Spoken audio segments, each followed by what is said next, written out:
नमस्ते बच्चों, मैं राहुल परीट, सहायक अध्यापक, शिवराज विद्यालय आयथोडे खुर्द, तहसील वाळवा, जिला सांगली, वारना ई एजुकेशन इस यूट्यूब चैनल पर मैं आपका हार्दिक स्वागत करता हूं।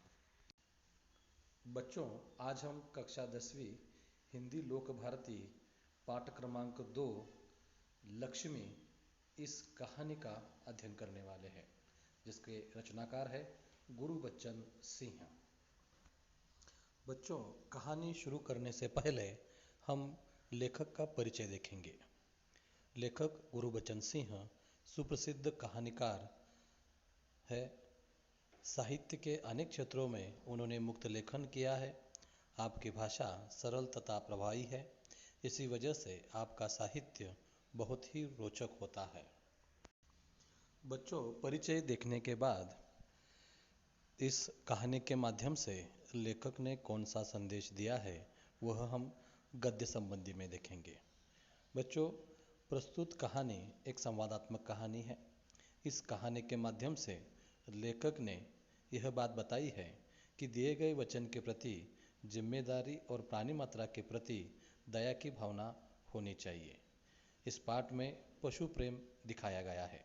लेखक का कहना है, अनुपयोगी हो जाने पर भी प्राणियों का पालन पोषण करना ही मानवता है।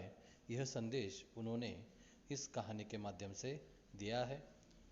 बच्चों, कहानी शुरू करने से पहले इस कहानी में जो पात्र है उनके नाम को जानना उचित होगा। तो सबसे पहले लक्ष्मी, यह एक गाय का नाम है। करामत अली, जिसने गाय का पालन पोषण किया है। करामत अली के मित्र का नाम ज्ञान सिंह है। करामत अली के बेटे का नाम रहमान है और उनकी पत्नी का नाम रमजानी है। कुल मिलाकर इस कहानी में प्रमुख 5 पात्र है। बच्चों, मैं अब कहानी पढ़ता हूँ, आप ध्यान दीजिए। उस दिन तैश में आकर लक्ष्मी के पीठ पर 4 डंडे बरसा दिए थे। वह बड़ी भयभीत और घबराई थी।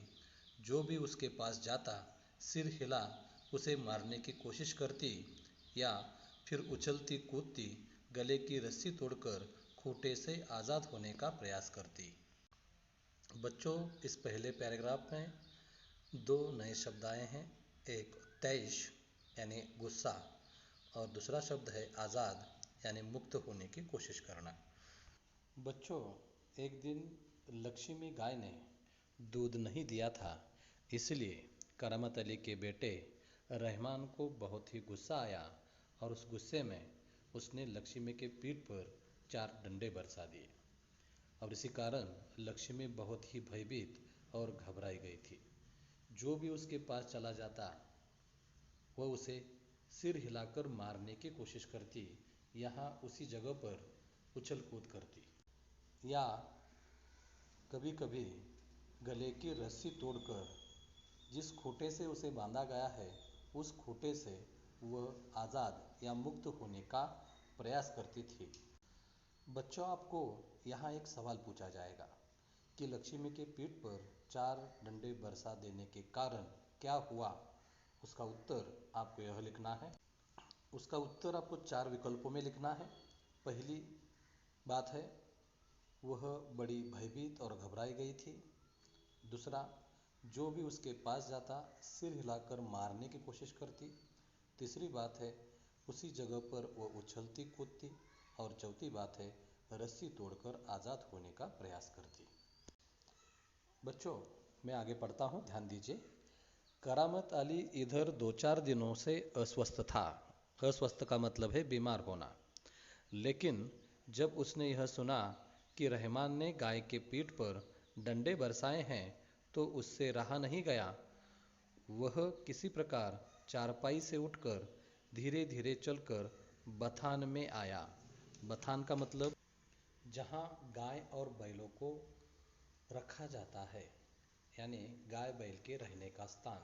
मराठी में हम उसे गोठा भी कहते हैं। आगे बढ़कर उसके माथे पर हाथ फेरा, पुचकारा, पुचकारना, प्यार जताना। और होले से उसके पीठ पर हाथ फेरा। लक्ष्मी के शरीर में एक सिरहन सी दौड़ गई। सिरहन का मतलब है शरीर पर रोंगटे खड़े होना। यहाँ दूसरी ओर करामत अली 2-4 दिनों से अस्वस्थ है, बीमार है। लेकिन जब उसे इस बात का पता चला कि उसके बेटे रहमान ने लक्ष्मी के पीठ पर डंडे बरसाए हैं तो उसे रहा नहीं गया, और इसी कारण उस बीमारी की अवस्था में भी वह अपनी चारपाई से, चारपाई इसका मतलब है खाट, इसे मराठी में हम पलंग भी कहते हैं, तो उस पलंग से उठकर वो धीरे धीरे दीवार को पकड़ते हुए उस भतान में आया जहाँ देखे लक्ष्मी को बांधा गया था। उसके पास आकर उसने उसके माथे पर हाथ फेरा और उसे पुचकारने की कोशिश की। यानी उसने यहाँ हमदर्दी और थोड़ा सा प्यार भी जताया।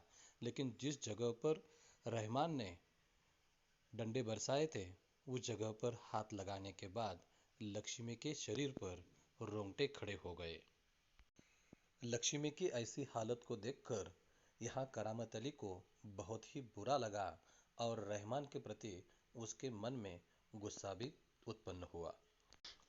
तो आगे गुस्से में करामत अली कहता है, ओह, कमबख्त ने कितनी बेदर्दी से पीटा है। बेदर्दी से यानी निर्दयता से।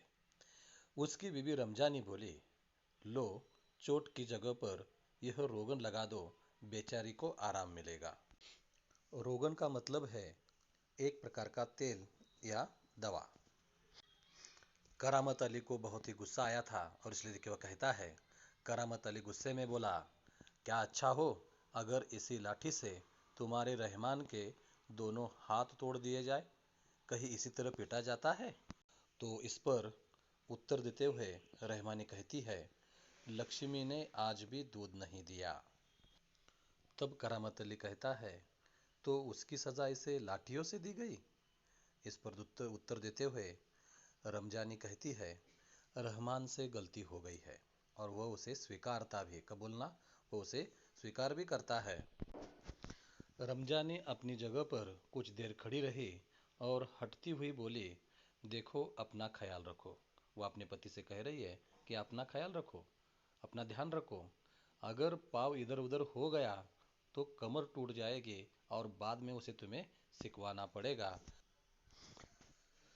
करामत अली ने फिर प्यार से लक्ष्मी के पीठ सहलाई, मुंह ही मुंह में बड़बड़ाया, माफ कर लक्ष्मी, रहमान बड़ा मूर्ख है, उम्र के साथ तू भी बूढ़ा गई है। बूढ़ा होना, अधेड़ उम्र की होना।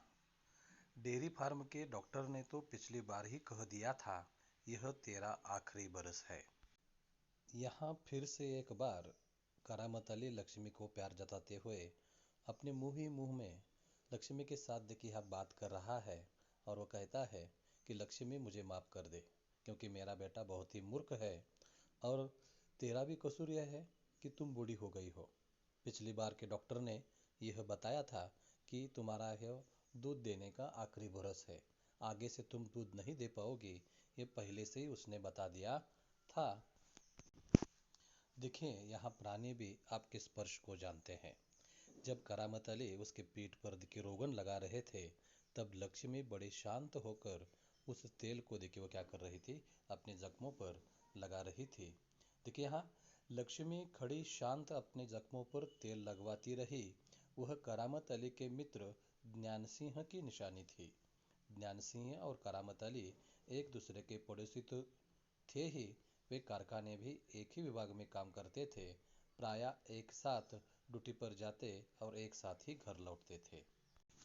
बच्चों देखिए करामत अली और ज्ञान सिंह दोनों मित्र हैं और साथ ही साथ दोनों पड़ोसी भी हैं। एक ही कारखाने में और एक ही विभाग में कार्य करते हैं। ड्यूटी पर जाते समय देखिए दोनों एक साथ ही जाते हैं। यह लक्ष्मी ज्ञान सिंह की निशानी थी, यानी ज्ञान सिंह ने जाते समय यह गाय यहाँ करामत अली को संभालने के लिए, पालन पोषण करने के लिए। बच्चों आगे देखिए, ज्ञान सिंह को मवेशी पालने का बहुत शौक था। मवेशी इसका मतलब है पालतू गाय या भैंस को पालना। प्रायः उसके घर के दरवाजे पर भैंस या गाय बंधी रहती। 3 बरस पहले उसने एक जर्सी गाय खरीदी थी, उसका नाम उसने लक्ष्मी रखा था। अधेड़ उम्र की लक्ष्मी इतना दूध देती थी कि उससे घर की ज़रूरत पूरी हो जाने के बाद बाकी दूध गली के कुछ घरों में चला जाता।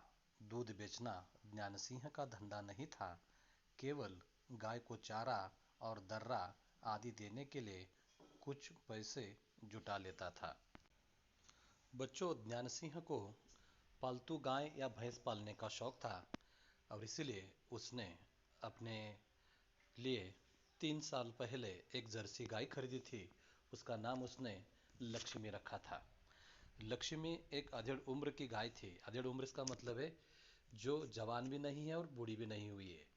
बीच की जो अवस्था होती है उसे अधेड़ अवस्था कहा जाता है। लक्ष्मी इतना दूध देती थी कि घर के सारे लोग दूध पीने के बाद भी बहुत सारा दूध बच जाता।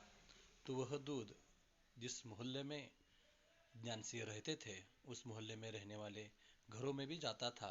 उससे जो भी पैसे मिलते थे उस पैसे से चारा और दर्रा खरीद कर लक्ष्मी का पालन पोषण करने का काम यहाँ ज्ञानसिंह करता था।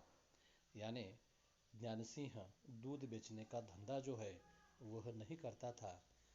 लक्ष्मी के गाय के पालन पोषण के लिए जो भी खर्चा होता है वह खर्चा वह लक्ष्मी का दूध बेचकर उससे देके वह कमाता था। बच्चों, अब हम यहाँ रुकते हैं और बाकी का शेष भाग अगले वीडियो में हम देखेंगे। धन्यवाद।